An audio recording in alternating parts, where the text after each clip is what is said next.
My daughter was riding her bike the other day, and she fell and kind of skinned up her face pretty bad. We had to go to urgent care. And she's crying, and I'm carrying her. All I could think about is like parents in Gaza.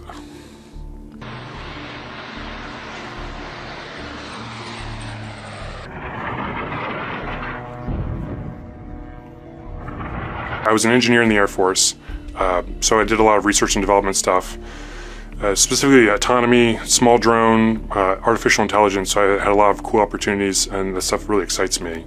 We're working on technology in the United States that we have a lot of constraints for safety and things that if you wanted, from a purely kind of pragmatic, like better test data, they could just go test it in Israel. And me making something more efficient or lethal or whatever could have direct consequences on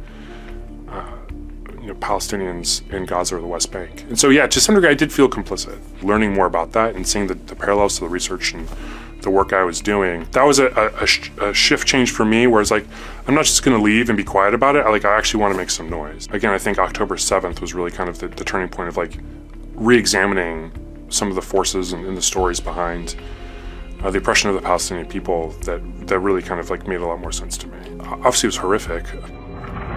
The response by Israel is always disproportionate.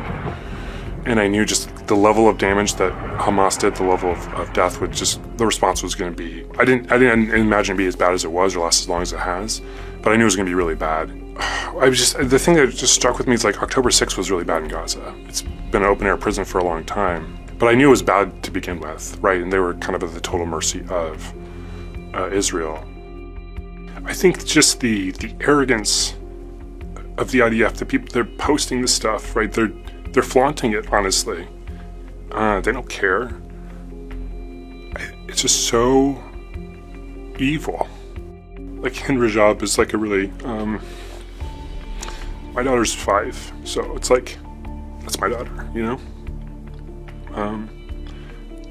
My son he's nonverbal, has some other disabilities. Mohammed, the boy who was killed to death by a dog, that's my son.